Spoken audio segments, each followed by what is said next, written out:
आज की वीडियो में मैं आपको बताऊंगा कि जो हमारी एनएचआई है, सेंट्रल गवर्नमेंट है, उन्होंने एक 82 किलोमीटर का स्ट्रेच को पास किया है। जो ये हमारा यूईआर 2 है जो अलीपुर पे ख़त्म हो रहा है, उसके ही एक्सटेंशन पार्ट को नोएडा तक भेजा जाएगा वाया गाजियाबाद होते हुए। तो पहली एक 17 किलोमीटर का स्ट्रेच पास किया गया था, अब उसको बढ़ा के 82 किलोमीटर का स्ट्रेच बनाया जा रहा है। तो इसके बनने से जो हमारा रिंग रोड रहेगा, कालिंदी कुंज रहेगा, सराय काले खां रहेगा, या जो आउटर दिल्ली का पार्ट रहेगा, उसमें जो ट्रैफिक का कंजेशन है या उनको काफ़ी आराम मिलेगा। इसके बनने से जो वाहन हमारे दिल्ली में आते थे उनका आवाजाही थोड़ी कम होगी, और जिससे दिल्ली जो है वो डिकंजेस्ट होगी और यहाँ पे पोल्यूशन भी कम होगा। अगर हम बात करें कि इस स्ट्रेच की, तो ये 65 किलोमीटर का ईस्टर्न एक्सटेंशन रहेगा नोएडा तक, जो हमारा मंडोला से, ट्रोनिका सिटी से स्टार्ट होगा। इस पे 7500 करोड़ का खर्चा आएगा, जो दिल्ली देहरादून से नोएडा तक बनाया जाएगा, वाया गाजियाबाद होते हुए फरीदाबाद तक जाएगा। ये एक्सप्रेसवे जो हमारे बाकी के एक्सप्रेसवे हैं उनसे लिंक होगा, जैसे Delhi Dehradun, Delhi Meerut, Yamuna, Noida greater Noida expressway, DND, Faridabad corridor से, और ये जाके एफएनजी में मिलेगा। इसके बनने से जो लोनी, बागपत, गाजियाबाद, नोएडा, फरीदाबाद और जो वेरियस पार्ट्स ऑफ दिल्ली में जैसे नॉर्थ और साउथ वेस्ट जोन में जो पब्लिक रहती है, उनके ट्रांसपोर्टेशन को फ़ायदा होगा, उनको काफ़ी आराम मिलेगा। तो आइए मैं आपको इस एक्सप्रेसवे के बारे में डिटेल ओवरव्यू देता हूं, और साथ ही साथ हमारे जो यूईआर 2 पे जो बाकी कनेक्टिंग एक्सप्रेसवे हैं उनके बारे में बताता हूं। तो आइए स्टार्ट करते हैं आज की अपनी ये वीडियो।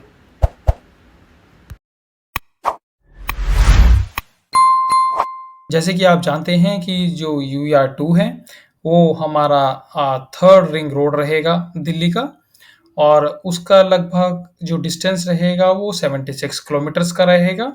इसके ऊपर हम पहले वीडियो बना भी चुके हैं, तो आप देख सकते हैं इसमें जो ये रेड कलर से शो किया गया है ये ऑनगोइंग प्रोजेक्ट्स हैं, और जो ग्रीन कलर से शो किया गया है ये कंप्लीटेड प्रोजेक्ट्स हैं।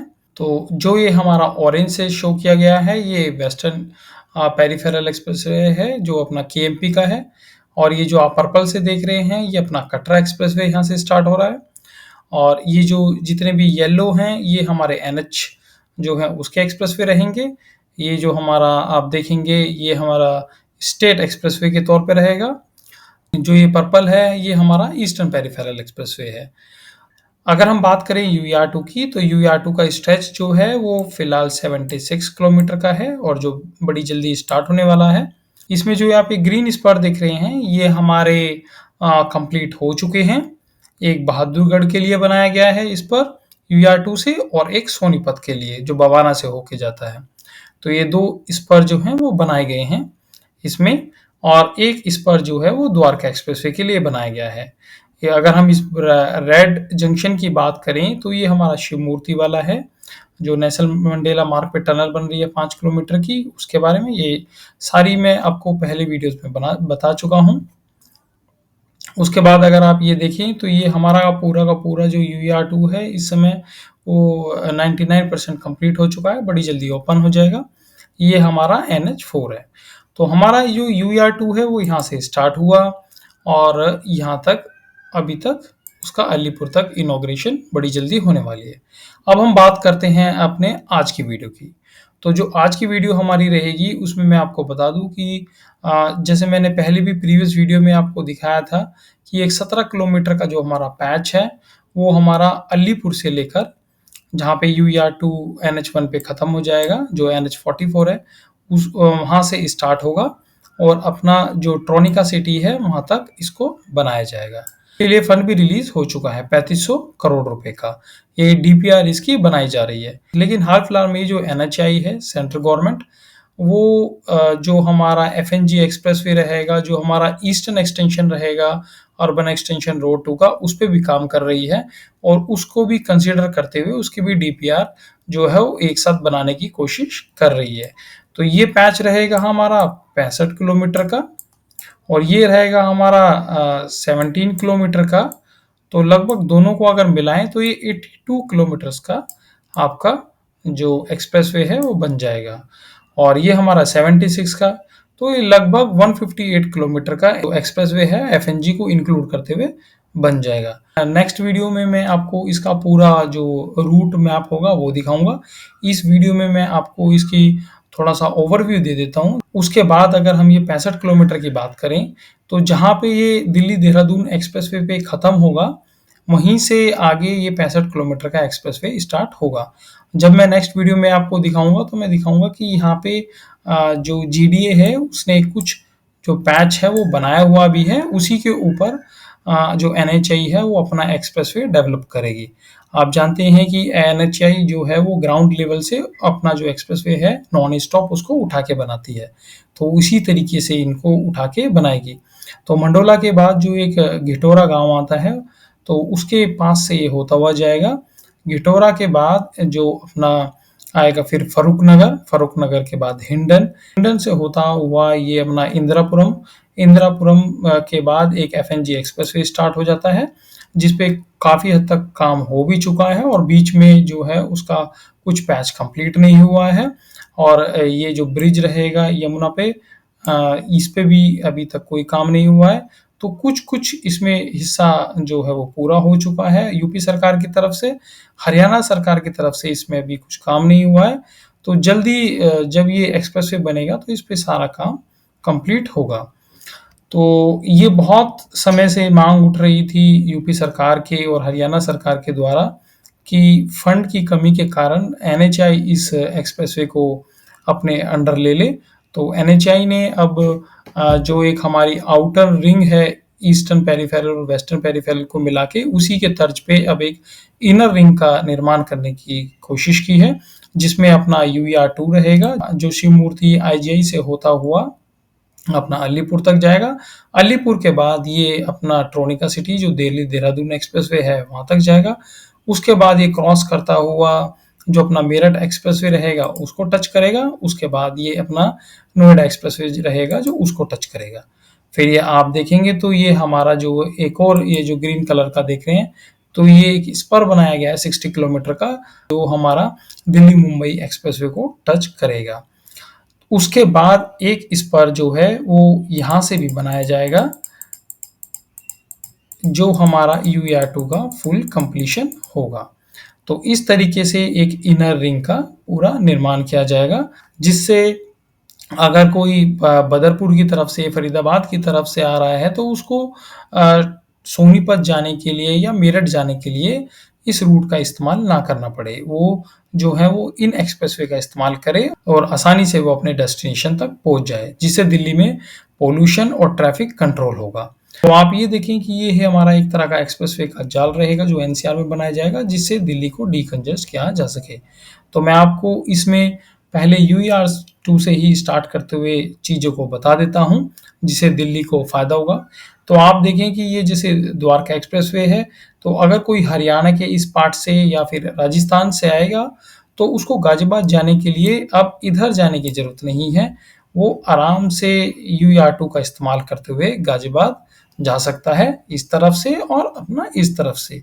तो ये इसके बन जाने से जो अपना बारापुल्ला पे जाम लगता था, आश्रम पे जाम लगता था, सरायकाले कंजेशन रहता था ट्रैफिक का, उसको काफ़ी हद तक राहत मिलेगी। उसके ऊपर चलें, अगर बहादुरगढ़ से किसी को आईजीआई तक आना हो या फिर उसको फरीदाबाद जाना हो, तो आराम से इस रूट का इस्तेमाल कर सकता है और आराम से फरीदाबाद, बदरपुर या नोएडा तक भी जा सकता है।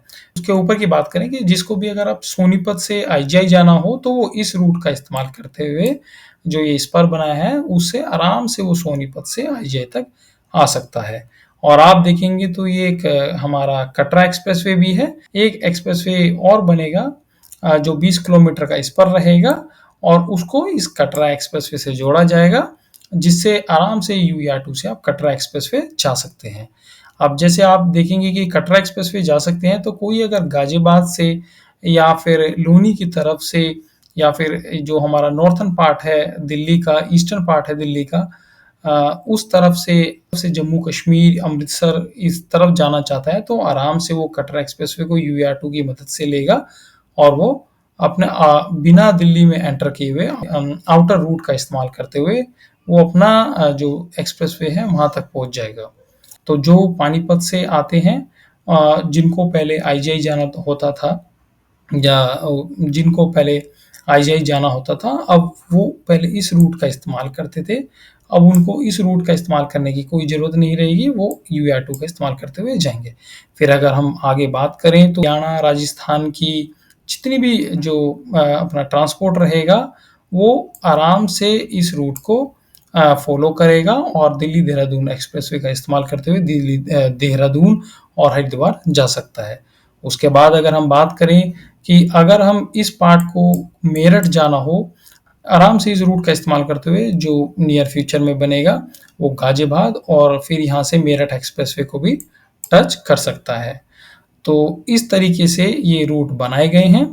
उसके बाद अगर हम आगे बात करें तो आप देख सकते हैं, ये हमारा FNG एक्सप्रेसवे में मिलेगा जाके। आप देख सकते हैं कि जिस किसी को अगर नोएडा से फरीदाबाद जाना होता था या फरीदाबाद से नोएडा, तो उसको पहले दिल्ली के अंदर एंटर करना होता, उसके बाद वो नोएडा जा सकते थे, जिससे उनका टाइम भी बहुत ज़्यादा लगता था और दिल्ली में पॉल्यूशन भी बढ़ता था। तो ये टाइम सेविंग और आप देख सकते हैं कि जो हमारा पॉल्यूशन है, उसके मद्देनज़र ये जो रूट बनाए जा रहे हैं, बहुत ही बेहतरीन बनाए जा रहे हैं। और इसी तरीके से आगे इन फ्यूचर में और भी इसमें चीज़ें जोड़ी जाएँगी। जैसे ये जो देहरादून एक्सप्रेसवे है, ये हमारा इसी रूट से अटैच होगा, जिससे बदरपुर से जो आ रहा है, फरीदाबाद से जो आ रहा है, वो सीधा इस रूट को फ़ॉलो करते हुए भी दिल्ली-देहरादून एक्सप्रेसवे पे चला जाएगा। अगर उसको NH1 पे जाना होगा, तो एक रूट उसके लिए ये रहेगा। जो फरीदाबाद या बदरपुर से या ग्रेटर नोएडा की तरफ से नोएडा की तरफ से जो आ रहे हैं, जिनको NH1 पे भी जाना होता है, तो वो इस रूट का इस्तेमाल करते हुए, इस NHAI का एक्सप्रेसवे का इस्तेमाल करते हुए आगे बढ़ेंगे।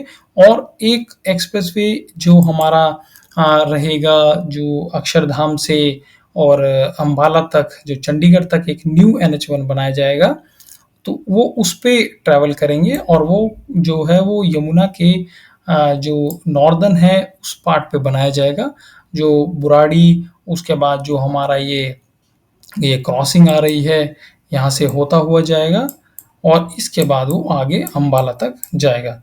तो इस तरीके से आप देखेंगे कि उनको दिल्ली में एंटर करने की ज़रूरत नहीं रहेगी, जो बहुत ज़्यादा कंजेशन होती थी, ट्रैफ़िक की कंजेशन होती थी, हेवी व्हीकल्स की कंजेशन होती थी, पॉल्यूशन होता था, उससे काफ़ी हद तक निजात मिलेगी। ये थी हमारी आज की वीडियो, जिसमें मैंने आपको दिखाया कि हमारा जो UER2 है, उसका एक्सटेंशन जो होगा वो ईस्टर्न पार्ट में भी होगा और वो 82 किलोमीटर्स का रहेगा, जिससे हमारे दिल्ली को डिकंजेस्ट किया जा सके।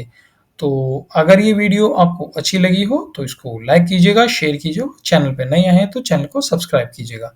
मिलते हैं हम आपसे नेक्स्ट वीडियो में, तब तक के लिए जय हिंद, जय भारत, नमस्कार।